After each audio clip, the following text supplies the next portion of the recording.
మరి ఈ రోజు ఇంత గొప్ప విజయం కాంగ్రెస్ వశమైంది.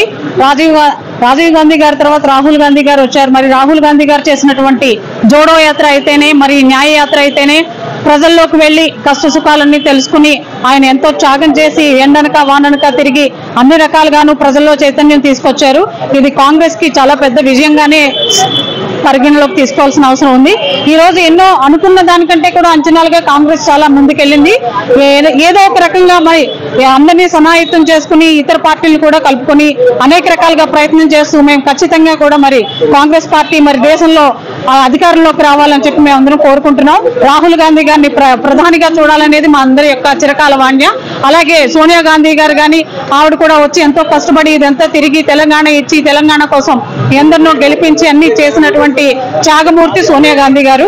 అలాగే ఆవిడ ఆశీస్సులతో కూడా మరి రాహుల్ గాంధీ గారు ప్రధాని కావాలని మేము అందరం కోరుకుంటున్నాం. ఇదంతా గొప్ప విజయంగానే చెప్పాలి. ప్రజల్లో మార్పు వస్తుంది. ప్రజలకి మంచి చెడులు అన్ని తెలుస్తున్నాయి, కష్ట సుఖాలన్నీ తెలుస్తున్నాయి.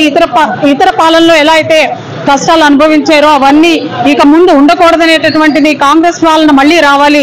అప్పట్లోనే మరి ఇందిరాగాంధీ గారు మరి గరీబీ హఠావో అని పెట్టారు. అలాగే ప్రజల వారికి ఎవరికైనా కూడా కూడు గూడు గుడ్డ అన్ని ఉండాలి అనేటటువంటి సంకల్పంతో ఇందిరాగాంధీ గారు తీసుకొచ్చిన అనేక పథకాలన్నీ కూడా మరి కంటిన్యూ చేస్తూ ఉన్నాము.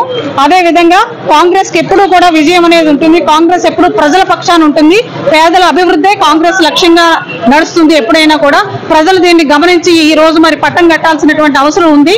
అలాగే రాహుల్ గాంధీ గారు చేసినటువంటి త్యాగము, ప్రియాంక గాంధీ గారు ఇద్దరు కూడా చాలా కష్టపడి తిరిగారు. అది దాని యొక్క ఫలితం మేమందరం కూడా చాలా సంతోషించాము. ఖచ్చితంగా రాహుల్ గాంధీ గారు ప్రధాని అవ్వాలని మా కోరిక. ధన్యవాదాలు.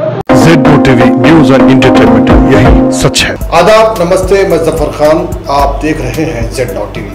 आइए डालते हैं इस खबर पर एक नजर।